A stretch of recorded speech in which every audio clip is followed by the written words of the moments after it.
Ahoy there, makers! We're back again for Ahoy. Enviro Hour. So this is all about the environment sensors, and we're bringing the weather station hat into the Enviro.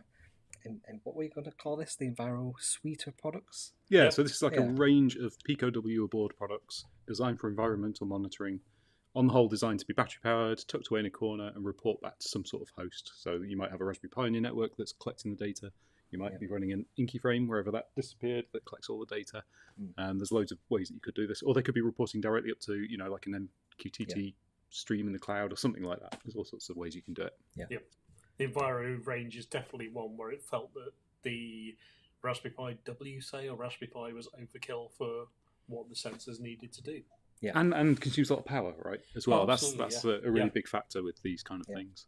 Yeah. So we start with the Enviro Grow then. That's one of my favourite sensors that you have. Yep, Enviro Grow. So we have a pretty familiar layout there. It's very bare bones. So the common features that you'll see are the prod button with a kind of prod hand symbol there. Yeah. And then the little flag for an alert and the exclamation mark for errors, or something like this will usually tell you, you set this up to tell you when your plants are dry. So you have, as well as an internet signal, you also have a local signal which can be a buzz and a visual indication. The warn signal there is connected to the RTC, right, John? Correct. So I think we talked about this in Inky frame, but obviously if there's a problem with what the sensor is reading, so in this case if the plant's too dry, or if in the case of, say, the particulate sensor, the readings are too high and it's a dangerous kind of level of particulates, you need that warn LED to just keep running, even though we want to keep the Pico shut down. So we tie the warn LED to the RTC chip. The RTC chip can blink it at 1 hertz, which means we can keep the device in the low power state, but have that LED blinking in the background to let you know that there's something you need to deal with. Is this the RTC here? Almost certainly, yeah. Yeah. So that's the kind of a feature of all of them, where the RTC is linked to its 1 volt output to the warn, so you can switch it on. Then we go to the stuff which is grow specific, which is the buzzer, the connectors for the 3 moisture sensors, and on the rear, the MOSFET connections for 3 mini pumps. Although you could corrupt that to do other things as well. They need a little bit of power, but not too much. Yeah. They need turning on and off very simply. Yeah. And then on the front, BME 280, because that's just a complete value for money. Yeah. Humidity, temperature, and pressure. Yeah. And a light sensor as well, so you can tell if it's day or night and stop buzzing. Yeah. Well, and also so you can see what light your plants are getting. So obviously the point of this board is to kind of monitor the environment your plants are in, but also then monitor the soil they're in. So it's like their entire environment is monitored in a single place. Yeah. Yeah. And a Quest connector on the top there for if you want to go beyond that and start adding more to it. Yeah. Yeah. Got some mounting points on a lanyard looking. Well, it's more like a hook thing. So with all of these products, we tried to offer a few options for mounting. So that hook, you could put a screw through the slightly wider area. You could wear it on a lanyard if you'd like to carry your pot plants around with you. Why not? We won't judge. We've got mounting holes in the corners, so it's easy to fix into some other product or into a chassis or whatever, or whatever you want. Stick a magnet to it, stick Velcro to it. Really do whatever makes sense for your setup, basically. And this one happens to have a Pico on it, but they will actually have a Pico W. So just these are prototypes. So imagine they look like that. Well caught, Paul. Well caught. Yeah. So these are all wireless enabled. Yeah. You got a battery connector there as well, so that's for. Is it the? Again, it's the wide range of battery inputs. So nickel metal hydride, LiPo single cell, or double A's, triple A's. Anything up to 5.5 volts ish. Anywhere from 1.8 to 5.5 volts for the input, basically. Yeah. And we've said this before, but these products are designed that you plug a battery in and you leave them for 6 months. You don't have to keep swapping the battery every 5 days or anything like that. They're meant to sit there and run for a long period of time, so you don't have huge amounts of battery management going on. Yeah. The Pico, the entire circuit is shut down completely during sleep states, apart from the RTC, which only sips like 10 microamps or whatever. It's really low power during those sleep cycles. Yeah. Obviously, you're in control of it. So our software might wake up every 10 minutes, and that's how you get the 6-month lifetime. Yeah. But if you want to log every minute, go nuts. You log every minute. It might only run for a month at a time. You have to change batteries, or you might wire it in via the USB and have permanent power available and log every 10 seconds. The whole point is it's up to you what you want to get out of the system, but we'll give you good examples and good kind of default settings for what would work for most people. Yeah. Reset button as well. Always a reset button. Always welcomed. And we'll probably, the software at the moment is going to be so you can provision with the button, is it? So on the likely thing is that on launch day to provision, so these will all ship with MicroPython and a demo script for each module. So what Grow will do plant monitoring and report back to MQTT or Adafruit.io or whatever you want to post to. That firmware that we're finalizing at the moment will likely require you to log in via Thonny and actually edit a credentials file like secrets.py that'll have your SSID and network password in. But we are working on like a provisioning mode where you press and hold the prod button while you power up, and then you connect to it from your phone, and it presents you with a web page so you can put your details in. So there's a lot of work going on in the background to improve these and how they work longer term. But we had a very short turnaround time on a lot of this stuff. So Yeah, Andy's making a comment there about the top comment on Hacker News thread about the Pico W was complaining about the power consumption and that was too high. But so Andy, basically, if you have a Pico W running and you're connected to the internet and transferring data, the power consumption is quite high. That's the nature of wireless connections, really, and the RP2040 is not a low power chip, but these boards have an integrated RTC that can actually disable the power line completely. So we shut the Pico down 100%. It has no power supply for 10 minutes, and then we wake it up and let it do a little bit of work and then send it back to sleep. So the way that we get these lifetimes is that basically the Pico's only awake for 3 seconds every 10 minutes, because that's all we need to take the readings and go back to sleep, and that's fine. Yeah. So the general take would be, Pico wakes up, takes a reading, logs it to the internal file system, goes to sleep, repeat, rinse, repeat, and then maybe every hour or two we'll connect and actually dump that data up to whatever endpoint on the internet we're recording this data to, because that's the most power hungry part of the process. So we can't be doing that all the time. We have to kind of log the data locally and then pipe it up. Yeah. And I think the wireless chip does have some power saving modes, but there's kind of some validity to the comments that running on deep power saving modes is not something that was in the first iteration of the RP2040. It was Raspberry Pi's first silicon. They focused on features and a good price point rather than it being all things to all people.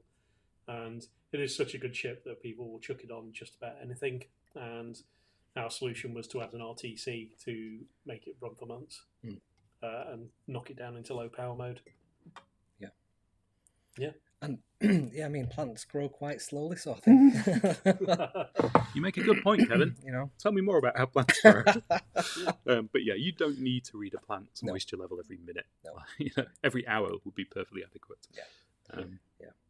Cool. And then I think we briefly touched on it, but it does have the pump outputs as well. So you don't need to log to the internet to do your watering. That's all local to the device. It wakes up, it checks the moisture level, says, oh, it's a bit dry. I'll pump a little bit of water, go back to sleep, and I'll check again in 5 minutes. And if it's still a bit dry, I'll pump a bit more water. That's all happening locally, and it is taking very little power at all. So and those pumps are really cheap as well, aren't they? About £1.50 or something. They're not expensive. Yeah, they're amazing very things. Cheap. For the Grow, we would recommend, I think, 3A batteries or a chunkier LiPo. Well, not particularly a chunky LiPo, but they do have a peak current that is higher than maybe the other devices here. It depends. I mean, it depends whether you're running pumps to start with, because a lot of people just use it for the moisture, and then they do like the really old-fashioned thing where they have a watering can, they tip it over the plant to add the moisture level required. Tell me more about this. If you do use the pumps, obviously the power consumption is going to be higher here, and the peak demand will be higher. Our software will only ever drive one pump at a time, so even if we know all three want to top up, we'll do it one after another, just because it keeps the power demand down. But there's always different ways you can do this stuff. Yeah, running pumps really hones your software debugging process. Yes. Elle found this out. She got incredibly good at her Python threads. And I think Grow is it's the only one that we've put an audio alert on there, just because it's quite nice to have a little chirp. Optional, again, you can turn it off or use it for other purposes. Make it play a fanfare or whatever. But that just chirps to let you know that the device needs attention. You need to water your plants. Cool. Cool. They're very collectible, these, by the way. I love the. We worked style. hard to get them all the same format, and we quite like that aspect of it. Yeah. There is, a bit of a secret reveal, but there will probably be some sort of battery pack that clips on in the future that we are working on. So we wanted them to be the same form factor, so that would be a common addition. Phil says wet feet equals overwatered. That's not an anagram. Try again. So we go on to the Enviro camera. Yes. Very let's do that. interesting one. So this one is not available today, but will be coming soon, and mostly because there's quite a bit of software work still to be done. But this is a 2 megapixel camera sensor. We may do other versions in the future with larger sensors, but there are limits to how much data we can consume with a Pico realistically. We're using the PIO to read the data off there, which is very fast, but the Pico has limited amount of RAM and what have you. But the idea with this is that you'd be able to mount it, say, near your bird feeding station. We have some enclosures coming too that these go inside that have a clear window on the front. Yeah. And you could have it there to capture pictures of wildlife in your garden, take pictures of birds at the bird table. It's likely that the software will have a mode that allows kind of an automatic motion trigger by waking up and taking a very low quality image and doing a very quick comparison, then sleeping. Wow. It also does support an external trigger, so you can use something like a small PIR sensor to actually trigger a camera photo being taken. So there's quite a few options here, but we're still, I guess, we're kind of honing the feature set from a software point of view to where we're happy with it. It's a very new kind of product for us. And the other thing that's interesting with this board is that it also has an onboard PSRAM chip. And the reason for that is that the Pico itself doesn't really have enough RAM to store images. So we have the RAM chip there so that when we take the picture from the camera, we can dump it to the RAM chip. That's actually this guy here, Paul, I believe. That one. Yeah. So is that the... That's the RTC again. Yep. So we take the photo from the camera, we do some basic processing on the MCU itself, and then we write it to the RAM chip, and the RAM chip stays alive because it takes very little power to keep that running. And that means that we can take photos and just buffer them while we wait to actually transmit them over the network connection at some point in the future. And it also means that we can obviously store quite a few photos on the device without having to make that connection. So I think it's an 8 meg RAM chip, so we can store a handful of photos on there, maybe 20, 30 compressed images, which can then be transmitted later on. So it's a more complicated product, which is why it's not ready today. But we do have working prototypes. The software's a work in progress at the moment. And is the first use case kind of a wildlife camera? Is that what you put in mind? For me, it is. That's what I want it for. I want to set them up and like have something that my daughter and I can look at the output of, and that's the interesting bit for me. But I'm sure there's other use cases. Like you could use it, I guess, as a security camera. I'm not sure we'd suggest that particularly. Our angle is definitely wildlife. Maybe a time lapse. Definitely. This will be perfect for doing time-lapse stuff. Write your own custom code, and instead of using the external trigger or whatever, have it always wake on a schedule, take that photo every 2 minutes, whatever. I think meter monitoring. So electric meter. Meter monitoring. Put it in that creepy hole in the ground that's full of spiders' webs. Not have to do it yourself. That would be cool. And this one is particularly interesting to me because I did a project that I've not finished yet called Twitcher-Pie, and the idea was it would be take a picture of a bird table, and then it would classify the birds that are on that table, count how many there are, stamp that time, put it to a database, so you can then, use that data later on. That would be cool. So this would be ideal for that. One of the challenges I had was, the original one was using a zero. So put in a camera on a zero, put it in an enclosure outside with battery power, that takes a lot of juice. So this would be ideal for that. Yeah, this one, if there's a lot of activity, obviously the battery life will depend on how much activity there is. So if there's constantly things happening, it's constantly waking up, taking photos and filling the buffer and then having to connect to the internet to upload them all. Clearly it's not going to run for as long as if you put it in a really quiet location and you get a deer passing, once a day kind of thing. So it'll be really interesting to see use cases for this, and I think there's lots of very interesting things you can do with this product. But there's nothing to stop you sticking a honking great lipo cell on the back. As long as it's pretty much anything you want to put on there, as long as it's 1.8 to 5.5 volts, it's going to work nicely. But it's a really interesting product. For sure. The next one, the next collectible one is the weather. Thierry's just asking if it has a reset button on. Oh, They all have reset buttons. Reset buttons for everybody. I was pointing it out on the camera just to show that, yeah, they all have reset buttons. They all have the poke button, the reset button, the warn, the quest, and the flag. And the RTC. And the RTC, the yeah. poke button. Prod button, yeah. Prod. So that's one of the, like we were talking about with Inky Frame, the kind of RTC, we often send the Pico fully to sleep. So the RTC has to have a wake mechanism. And the way that we do that is we have various inputs that come into an array of diodes. And if any of those inputs is actuated, the system wakes up. And importantly, it can determine what woke it up, so that you can say, oh, did the user prod me? I'll do something different. Like with the camera module, if you prod, it might be take a photo right now. I want an immediate snapshot of what you can see. Whereas if the RTC wakes you up, you might want to do an image comparison, see if anything's changed. And if it has, then save it to the flash, that kind of thing. So it has that similar kind of set of wake features. And in fact, this one's a bit special. The weather actually has a wake signal on the rain sensor as well, because the rain sensor only triggers very rarely. Like, you know, it might happen like 20 times in a day kind of thing. So we don't want to ever have to wake up the Pico, and we can't wake up and wait for it to happen. It's far too slow. So we actually wake up every time there's a rain trigger, and we know that it was triggered by rain, and therefore we can log that event occurred. And I've got the weather hat, the original weather hat, on the full weather station. I think we've got one. There's one down here. Down, haven't we? Yeah. I don't know if that's still fit on the overhead. But... Well, the Stevenson tube might be the most interesting bit. But yeah, basically we also sell a full weather station kit. So those connectors on the Enviro Weather are compatible with these kind of weather kits. You literally just plug the two sensors in, and it starts logging your wind speed, wind direction, and rainfall. Yeah. That's the rain sensor there, isn't it? This thing. It's like a bucket with a little seesaw in it. Yeah, and the seesaw. Yeah. You want to just grab the Stevenson tube there. That's it. You'll need it on the overhead. So the other thing that we have to go with weather, and also actually the urban sensor that's coming up, is these outdoor enclosures.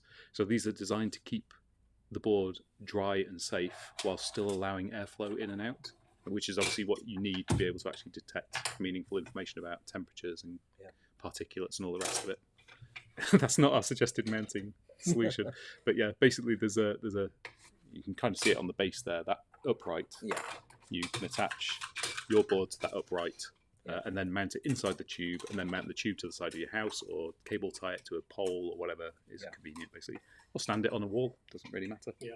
Whatever works for you. I managed to wedge that in there. No, it's all right. It's come out. But yeah, this is a good tube. There's room for kind of hats or all of these boards in here. It's a pretty handy dandy one. Look at that. Plenty of room. Lovely stuff. And has all the louvres, so it can let in the air without letting in the raindrops. So it's a fantastically mini one. It's got this separatable mount. It also comes with Velcro, and I think it comes with screws and all sorts as well. It's a lovely, lovely kind of white plastic. It's really great quality plastic, isn't it? It's not the beige stuff. Sounds odd to say that, but you can tell when you feel it how good how good the quality of the moulding is, etc. It's a nice bit of kit.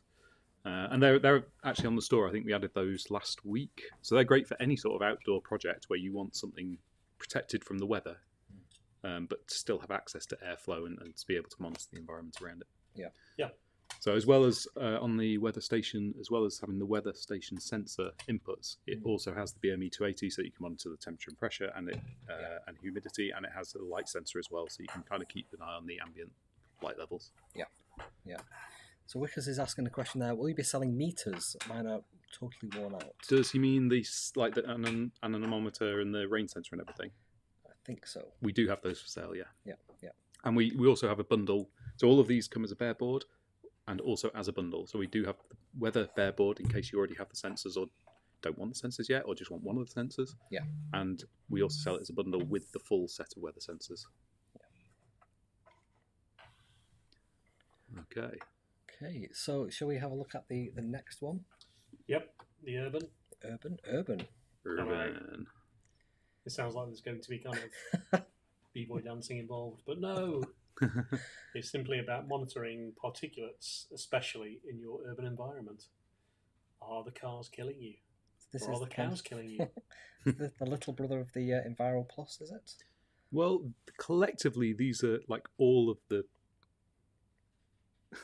child products of the Enviro Plus. Like we've split the features out so that they make sense in different contexts. Yeah. So you might put one in your greenhouse, one in your living room, one outside the front door where the traffic is, and one in the garden watching the birds or whatever. So yeah. So as well as the particulate sensor, which is the nice one that just plugs on there. Yeah. Well, it'll be stuck on the release products. That will actually be stuck to the board. Yeah. So it wouldn't be removable. Yeah. But it's a surprisingly robust connection, even with that header. Yeah. And then BME 280 and a mic for noise levels there. Yeah, we thought because we're a very common use case of this will be measuring pollution from cars. We felt that noise pollution was, also an important subject there. So adding the microphone doesn't increase the cost hugely, but it gives you another kind of dimension on the irritation of traffic, basically. Yeah. Very similar to the other boards. It's got the RTC as expected and the reset button, what have you. We had to cram more of it around the back here because the sensor's so bulky on the front. Yeah. But it's basically the same setup. And that sensor, I think, is good for sensing. It just counts of particulates from 0.3 micrometer up to 10 micrometer. Something like that in 6 different increments, I think. This is the newer Plantower one, so I think this is I2C natively, is it? We talked to it via I2C, which is much nicer than talking to it via UART like the other ones. But it's basically the same kind of setup. You can see the fan aperture just on the top edge as you're holding it now, Paul, is where the air intake is. Yeah. And that draws the air across the sensor so it can measure particulates as they pass through. Yeah. Bounce lasers off them. Yeah. What's the little connector on the top edge there? It might be some sort of test probe for the factory or something. I don't know. Yeah. Or it might just be the air outflow. Oh yeah, it could actually just be air out. Yeah. There might also be a connector in there. Yeah. But I think it's mainly the outlet. Yeah. But this one's ideal for a service like Luftdaten. This collects all of the data that they want in their database, so that single module can be used to publish directly to something like Luftdaten. Yeah. All of the information they're looking for to add to their data set. So that's a yes to Theory's question there. Is there enough room in the enclosure for 2 boards? I think you could fit 4 in there if you back-to-back them as well, if you wanted to. Yeah. Yep. Yeah, you might have to 3D Not much point in putting a camera in there, I guess. The view would be somewhat limited. But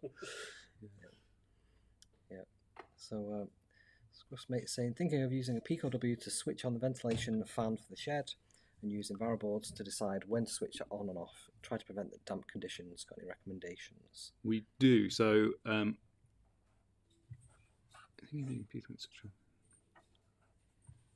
yeah, well, I mean, basically, any of the ones that can detect humidity, presumably, would be appropriate here. So whichever is the cheapest. Or even just the Pico W and like our BME 280 breakout. You don't necessarily need the Enviroboard for this. Yeah. But it's probably a convenient package because it's all tied into one with the battery power.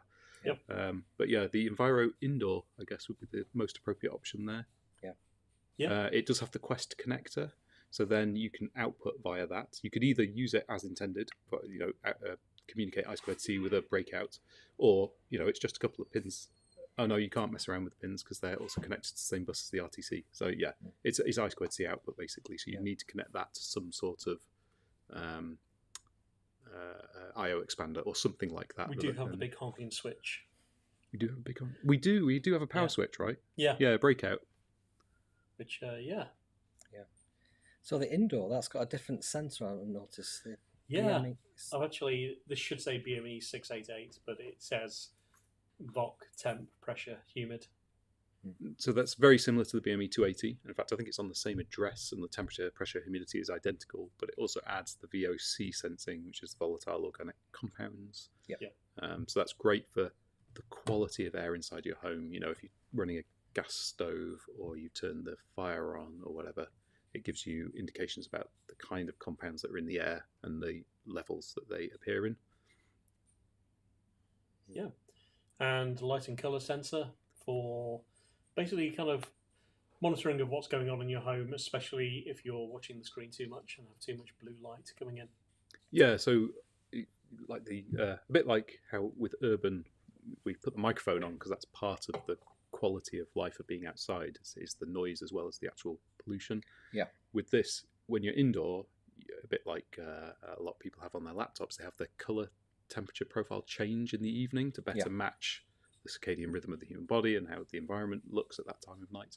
Yeah. So here, instead of just a straight light sensor, we put a colour sensor on so we can measure the temperature of the colour of the light, so that we can indicate if the light's too blue in the evening or whatever. You get more feedback on what your environment's like. Yeah. Somebody said it'd be sweet to drop one of these into the Canary air quality indicator for an all-in-one solution. Right now I've got a Feather 2040 and 2 separate sensors. Sounds good. I mean, the great thing the thing I'm thinking about when I think of these is so currently I've got the older generation. I've got the Zeros, the hats like the Enviro Plus hat, the Weather hat, and the with the particulate sensor on the Enviro. I know that they just send data to an MQTT broker that then gets picked up by Node-RED, written out to an influx database, and then graphed with Grafana. Mm-hmm. And this means that you can have more of them sensors around the house or wherever you want them to be, and use the same kind of thing. You can just pump them into that same MQTT wherever you're pushing it out to on the web or locally, and you can bring all those things together. You can have separate sensors, more specific and in the right places as well. So yeah, I'm really looking forward to using the indoor one as well. Yeah. I think Thierry had... Sorry, go on. That's the suite of Enviro standalone boards. I think Thierry had a good question. He was asking about stabilising readings from sensors. Where was that? It was quite early on, I think. Yeah, there we go. Nope, even earlier than that. And even earlier than that. Yeah, do these sensors need time to stabilise? So it's a good question. Oh, that was it. Sorry, it wasn't. It was Yannick. Some of them do, some of them don't, basically. Or some of them stabilise so fast you wouldn't even notice. Certainly the particulate one, they recommend you run the fan for a while so that you can get good readings out of it. Yeah. The BME 688 does take time to stabilise, but it does it over a long period of time and only using short samples. So I think it's 5 minutes, strictly speaking, but you don't have to be constantly on reading for 5 minutes. It's that you take a reading, go to sleep, wake up, take another one, whatever. Yeah. So they all have slightly different profiles. We recommend different battery packs. So if you look at the website, the particulate one, because it has the fan on there, is quite power hungry. So we recommend use a much bigger battery power, a battery supply for that, like 3 AA's. Whereas something like the indoor, a couple of AAA's is perfectly fine. So it really depends on the use case. Yeah, I can answer that. So Bez has got a question about pricing and delivery. Yep. So the price it's showing you for delivery is without VAT for some reason. This is a Shopify bug. We've asked them nicely to fix it. We expect it to be fixed sometime in 2025, maybe. Never, basically. We keep telling Shopify that there are presentation issues with VAT. When you go to check out, it does give you the full breakdown, and it does tell you what the total VAT amount would be, and it all adds up if you actually work back the numbers. Yeah. So we're sorry about that. It really irritates us as well. Yeah. So Janet's got another question. To monitor air quality in child's room, I would guess the indoor would be the best. That's the one with the Vox sensor on. So yes. Yep. I mean, you could potentially use the one, the Enviro. Can't see what that's called there. The Enviro Urban, because the particulates. If there's allergies or anything like that, it's great for picking up things it's like good for pollen counts and things, right? Yep. Yeah. So and potentially, I know we've called it urban because I guess that's what we saw as the primary use case. But anything that generates particulates is a valid target for it. Yeah. Like I said, good to use in a caravan or a motorhome. Absolutely. So particularly the volatile organic compounds one, if you're in an enclosed space, you want to make sure you've got good quality air in there. Near your 3D printer, for example, or stove or whatever. Yeah. Yep. Yeah. Good. So. Oh, Hell was already on it. She had the question answered. Yeah. So just looking through any other questions or comments. All right. So Pez was just saying he thought there was a problem, so he's satisfied with that answer.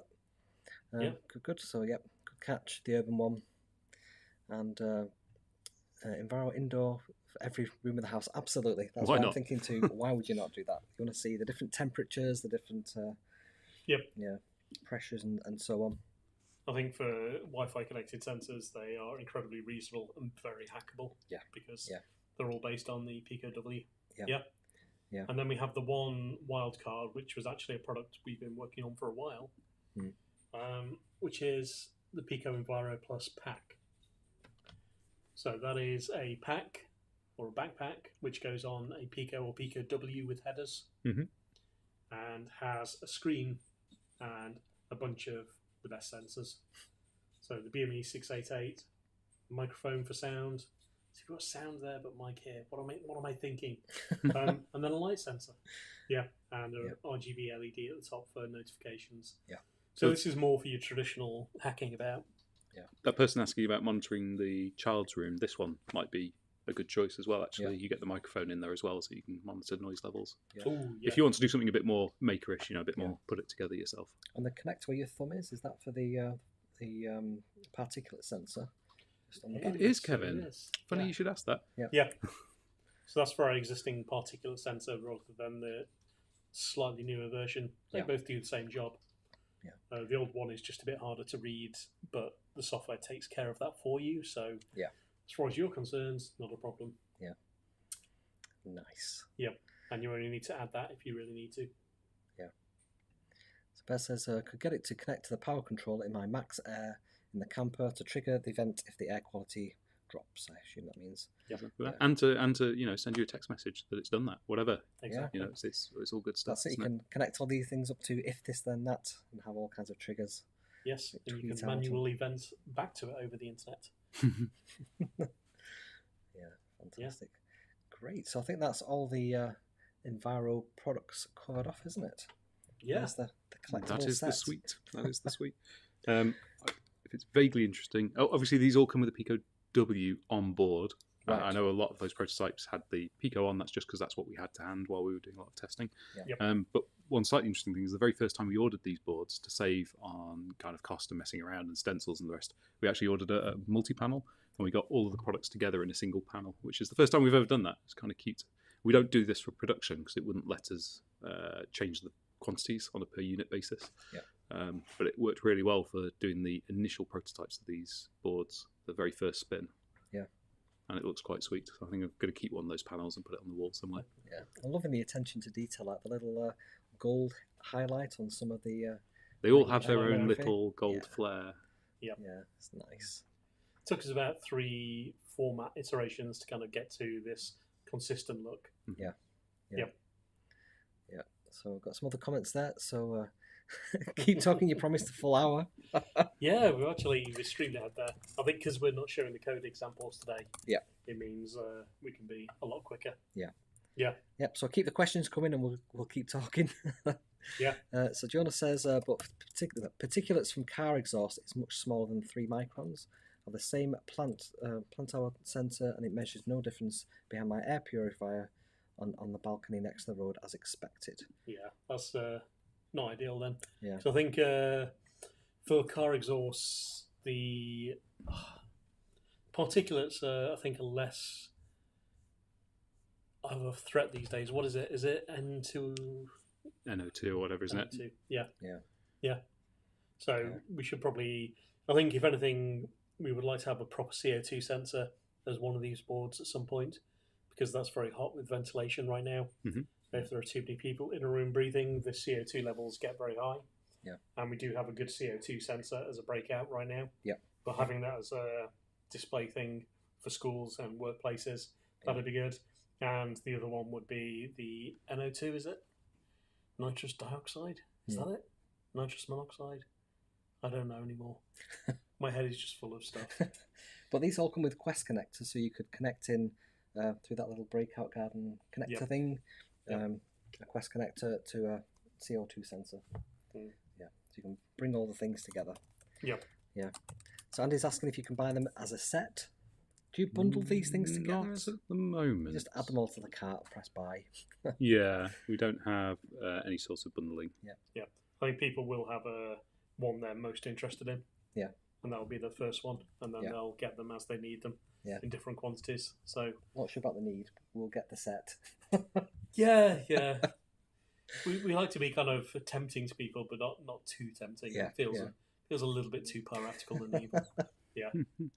Love it. Fantastic. Yes. So Katie says, yes, as above. I really want a set. People basically just want this. Yes. Yeah. Very small collector's item, I'm afraid. That's probably the only one left in one piece. Yeah. You can see where it's been cut along here because it was a panel of 3 of these, I think, or maybe even 4. Yeah. Nice. So so Yannick says make those a collectible set with uncommon rare editions, ultra rare. Yeah. Well, these ones are ultra rare because they're prototypes. Yeah. The great thing was that for a lot of these we could prototype with just the Pico W for the actual functioning of the boards, and then just tack on the wireless bit later, pretty much. And that was a perfectly valid product development process. Yeah. Which the joys of having this very good monolithic Raspberry Pi ecosystem to work with. Awesome. So we've not got any more questions coming through. I'll just give people another couple of moments to think of anything they want to ask before we call it a day on that one. And I think we are back later on in the afternoon, aren't we, for the Inventor? Yep. We are definitely coming back for Inventor, and we're definitely coming back for Galactic. And we'll sneak automation in there somewhere. Yes. Not quite sure where. Yeah. I mean, you might have noticed the skull behind us on the shelf, by the way, is a little bit more yellow now. That's actually a CO2 monitor that Hell built.